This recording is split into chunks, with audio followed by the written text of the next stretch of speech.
அஸ்ஸலாமு அலைக்கும், welcome to Hanif's kitchen. இன்னைக்கு நம்ம சப்ஸ்கிரைபர் கண்ணன் அவங்க 100th ரெசிபி கான்டெஸ்ட்டில் கேட்டிருந்த ஹோம்மேட் குர்குரே ரொம்பவே ஈஸியாக கிறிஸ்பியாக நம்ம ஹனீஃப்ஸ் கிச்சன் ஸ்டைலில் எப்படி செய்கிறதுன்னு பார்க்கலாம் வாங்க. இதுக்கு நான் ஃபஸ்ட்டு 1 கப்பு அரிசி மாவு எடுத்துக்கிறேங்க. அதுக்கப்புறம் 4 டீஸ்பூன் கடலை மாவு சேர்த்துக்கிறேன். அதுக்கப்புறம் 6 டீஸ்பூன் கார்ன்ஃப்ளவர் சோள மாவு சேர்த்துக்கலாங்க.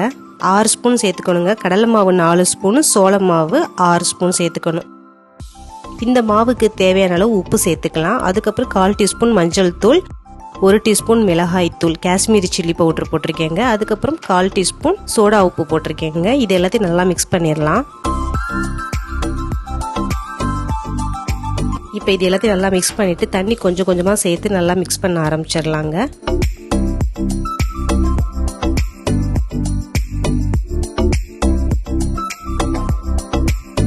நாம் தண்ணி ஊற்றி நல்லா மிக்ஸ் பண்ணி பதத்துக்கு நல்லா மிக்ஸ் பண்ணி வச்சிடலாம். அப்போ தான் இது கரெக்டாக இருக்கும். பாருங்கள், இந்த மாதிரி தோசை மாவு பதத்துக்கு நம்ம கரைச்சி வச்சிடலாங்க. அதுக்கப்புறம் நான் அடுப்பு ஆன் பண்ணி கடாய் வச்சு இந்த கரைச்சி வச்ச மாவு எல்லாத்தையும் அதில் ஊற்றிடுறேங்க. ஊற்றிட்டு நம்ம நல்லா கிளற ஆரம்பிச்சிடலாம். இந்த மாவு நல்லா குக் ஆகி அது கெட்டியாக ஆரம்பிச்சிடும். கட்டியாக ஆரம்பித்து ஒரு சப்பாத்தி மாவு பதத்துக்கு வர்றது வரைக்கும் நம்ம கிளறிக்கிட்டே இருக்கலாங்க. அடுப்பை மீடியம் ஃப்ளேமில் வச்சுருங்க. மேக்ஸிமம் ஒரு 4லேருந்து 5 நிமிஷத்துக்குள்ளே நல்லா உங்களுக்கு இந்த மாதிரி நல்லா கெட்டியாக ஆரம்பிச்சிடுங்க. நீங்கள் கையில் தொட்டு பார்த்தீங்கன்னா கையில் ஒட்டாமல் இருக்கணுங்க. இதுதான் சரியான பதம். இப்போ நம்ம அடுப்பை ஆஃப் பண்ணிவிட்டு நம்ம இறக்கி வச்சிடலாம். இந்த சூடு நல்லா ஆறட்டும். இப்போ நல்லா ஆறிடுச்சுங்க. இந்த மாவோட நான் திருப்பி ஒரு 2 ஸ்பூன் சோள மாவு சேர்த்துக்கிறேங்க, கார்ன்ஃப்ளவர். இது எதுக்காகனா நாம் எண்ணெயில் போட்டு ஃப்ரை பண்ணும்போது உங்களுக்கு அந்த கிறிஸ்பினஸ் கரெக்டாக குர்குரேயோட அந்த ஒரு டேஸ்ட் கிடைக்கும். அதுக்காக தாங்க இந்த டைமில் நம்ம ஒரு 2 டீஸ்பூன் கார்ன்ஃப்ளவர் சேர்த்துக்கிறோம். சேர்த்து நல்லா மிக்ஸ் பண்ணி நல்லா பிசைஞ்சு வச்சிடலாம். இப்போ நல்லா மிக்ஸ் பண்ணியாச்சு. இப்போ நாம் ஒரு சின்ன உருண்டை எடுத்துடலாம். ஒரு சின்ன பவுல் சைஸில் எடுத்து நான் இந்த மாதிரி தேய்க்க ஆரம்பிச்சிடுறேங்க. நீங்கள் உங்கள் விரலில் வச்சு நீங்கள் இந்த மாதிரி ரோல் பண்ணும்போது உங்களுக்கு குர்குரேயோட அந்த ஷேப் கரெக்டாக கொஞ்சம் கோணல் மணலாக கரெக்டாக வருங்க. நீங்கள் விரலில் வச்சு தேய்க்கும் போது பார்த்தீங்கன்னா இந்த மாதிரி ஷேப் உங்களுக்கு கரெக்டாக குர்குரேயோட ஷேப் இருக்கும்.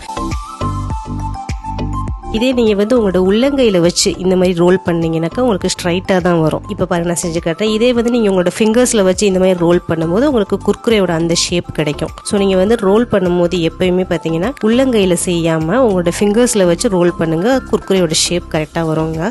அதுக்கப்புறம் நான் இப்போ எல்லாத்தையும் உருட்டி வச்சிடுறேங்க. இப்போ நான் அடுப்பை ஆன் பண்ணி டவா வச்சு ஆயில் ஊற்றிடுறேன்.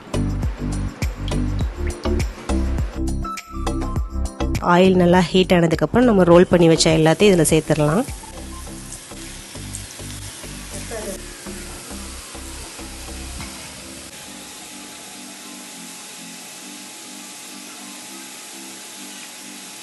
இது 2லேருந்து ஒரு 3 நிமிஷம் நல்லா குக் ஆகட்டுங்க. அப்போ தான் இது நல்லா ஒரு க்ரன்ச்சியாக கிறிஸ்பியாக நல்லா இருக்கும். ஸோ நல்லா ஒரு 2 to 3 மினிட் நல்லா குக் ஆகட்டும்.